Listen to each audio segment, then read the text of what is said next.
Hi, everybody. Welcome to The Rising, where we explore personal pathways to emotional growth and well-being. Today, we're going to be talking about turning your anxiety into excitement. Are you waiting for the other shoe to drop, or can you just enjoy the moment? Okay, just jump right in. Tell me where this came from, why you want to talk about this. What shoe are you waiting to drop? Well, in this season of my life, it looks a lot different than it did last year for me. And I'm actually in a place of peace and where I'm enjoying a lot of things that are coming into my life right now. And there's a lot of good. But for some reason, there is still a part of me that is wondering, when is the other shoe going to drop? And I don't know if that's healthy to think that way. So I've been really going through some emotions of anxiety and about the future ahead. And I'm not allowing myself to fully enjoy the present moment. And so I'm dealing with some of these issues. So it really prompted me to explore this a little bit more. And maybe this is something that many of us are dealing with right now. So A lot of people are so quick to say that anxiety is bad, which I would say 99% of the time it is probably, but also like that angst or like that anxiousness, that feeling, I feel like when corralled correctly can actually turn into motivation. Or, I mean, it's like the thing, if there's a bear chasing you, like some fear is good. You need to run, you know? it is. And anxiety and excitement have the same physiological response. So you can actually turn the anxiety into excitement. You just have to think differently about it as it comes in and almost reframe your thinking. Totally. There's such a difference between just catastrophizing everything versus identifying the root fear of something and knowing you can handle it. You know, like I have really had to work through in my marriage a lot of just like, oh, well, if he still can't talk to me this way, then we're done. You know, like there's no hope for us. And that's not good. That is not good anxiety. That is doomsday anxiety to the fullest, and it gets you absolutely nowhere. Now, the opposite of that would be identifying the worst case scenario. Let's say my husband never learns how to communicate with me the way that I'm asking him to. I'll be okay. Yes. I can survive it. We all will. And that's what I've realized is we can always pivot. No matter what happens, like let's just enjoy this moment. Let's enjoy the good coming in. Because no matter what happens in the future, you've dealt with certain challenges in the past, you'll be able to deal with them again because you have the wisdom, you have the tools needed to, get through it again. But for now, can you just enjoy? Exactly. With this time with your family, with your husband, you're embarking on some new changes. And I'm sure you're feeling anxiety about it, but also excitement, right? Right. Can the excitement outweigh the fears around this new chapter of your life? My grandfather would always tell me, it's not your fault if a bird lands on your head, but it is your fault if you let it build a nest there. Absolutely. And I think that in those moments where you feel anxious, but you want to feel excited, think the thought, but then let it go. Don't ignore and don't suppress, but then you have to release it and you have to make it. Do you think it's a choice? It's definitely a choice. And it's you being aware of the negative thought coming in and you almost blocking it. So I've noticed in the last week, I've tried to stop the negativity from coming in around all the good that's popping up.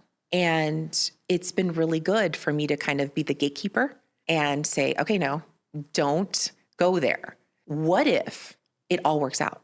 What if everything's happening in perfect timing and you had to go through a season of suffering to now really appreciate this moment in front of you?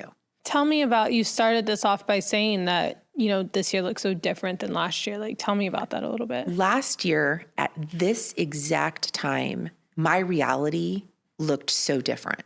My son was really struggling, my 14-year-old in school, and I pulled him out the last 6 weeks during this time and homeschooled him. And it was such a dark period for us, but there were also beautiful moments sprinkled in there. I just didn't see it at the time. But I remember just being in such a dark place and just, asking God, why am I having to go through this? And really wanting a different outcome. And this year has looked so different. He has had a wonderful year in school. He's graduating in a few weeks. He got into a wonderful high school. There's so much hope ahead. And then why am I kind of asking, okay, this is like too good to be true, and like waiting for the other shoe to drop? Why can't I fully embrace this season of my life and actually just be excited about it and stay in that state? Why do I have to revert back to old ways of thinking? So it is a choice. You have to make a conscious choice that you want to think, feel, and operate differently, and that this is now your time. And again, the journey of life is not perfect. There are going to be challenges in high school. I mean, that's just the reality, right? Or in the next year for us. But do we know now kind of what to do? Do we know how to handle things a little better? Absolutely. So why can't I just enjoy the moment now and be excited? What are like some practical things that we can do to stay out of the anxiety space and stay more in the excitement space? Well, I love acronyms, and I came up with one. It's REM. So it's not the REM sleep cycle. It's actually the REM excitement cycle. So the R stands for reframe. So you have to reframe your mind around a particular situation. So I love the example of like before you go up and let's say you're nervous, right, about making a speech, instead of saying, I'm so nervous, say, I am excited about what I have to share right now with this group of people. See how that changes everything? You just reframed the whole situation. You took that nervousness and you made it exciting, right? And that shift in your mind now propels you forward. You're not operating from a fear-based state. So that's one, reframe. Two is engage in something focused, right? Sometimes the best thing you can do is just to distract yourself a bit. Do something like, I'm going to sign up for this cooking class. I'm going to do a painting activity. I'm going to go gardening, or I'm going to do something that just helps me keep my attention focused and grounded in the now. And sometimes that just helps you like reset your whole situation because you've now put your attention on something else, right? Other than your current reality. And you're getting lost in a way in an activity. And it's really important to choose things that benefit your life and add to your life versus, I have a few friends I could think of, and I'm sure I've fallen guilty to this myself, of wanting that experience of feeling busy and distracted, but finding it in the wrong place. Exactly. Like getting my nose involved in someone else's business or kind of clinging, misery loves company, clinging to the people that are kind of also complaining and griping about things going on in their life because it feels like your situation, you can distract from your situation by jumping into theirs.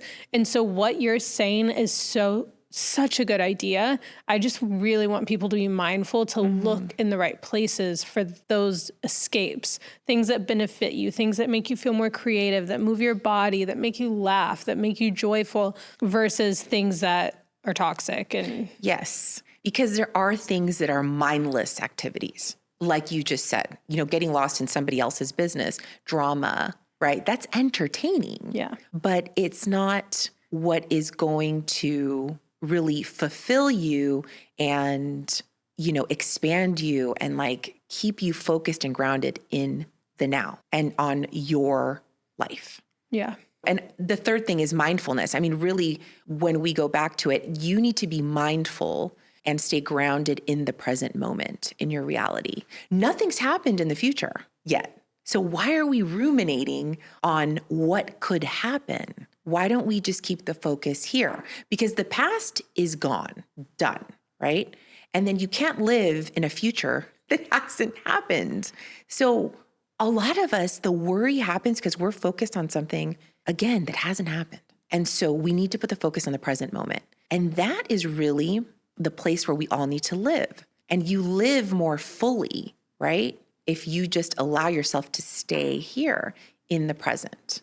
And that's what we all need to do. We can't be ruminating about something that has not even occurred. And that will just send you spiraling in ways that you don't want to, because you're going to, again, trigger feelings of survival emotions that you don't want to trigger. You just want to trigger feeling joyful, hopeful, and excited. And you need to enjoy this moment now. Like, feel like my time has come. Can I just really embrace it and live in this state of gratitude and that it's all working out for me? And again, it's like if something reveals itself on the journey, you're strong enough to handle it. And, everything will work out the way it's supposed to. It's so good. I think when people make a decision to do everything you just said, I think not only are they going to feel happier, but they're going to feel more empowered. When you live your life the way that you just described, you are moving yourself from the victim space to an empowered space. Mm-hmm. And your reality now becomes a choice. I'm choosing to feel this way. I'm going to experience this versus this is what's happening. This is what's coming, even though it's, you don't even know that it really is. Mm-hmm. And I think that people will really, really be, their overall wellness and well-being is going to go up so much from implementing everything you just said. I really, really believe that. I hope so. And I love the word empowerment. That's what we want. We want everyone to feel empowered in their own life and that they have a choice in how they shift their perspective and shape their reality. And I hope this helps. Thank you for joining me today. Remember, it's natural to feel feelings of anxiety around a new situation, but you can turn it around, reframe your thinking, and get into a place of excitement. That is my hope for you.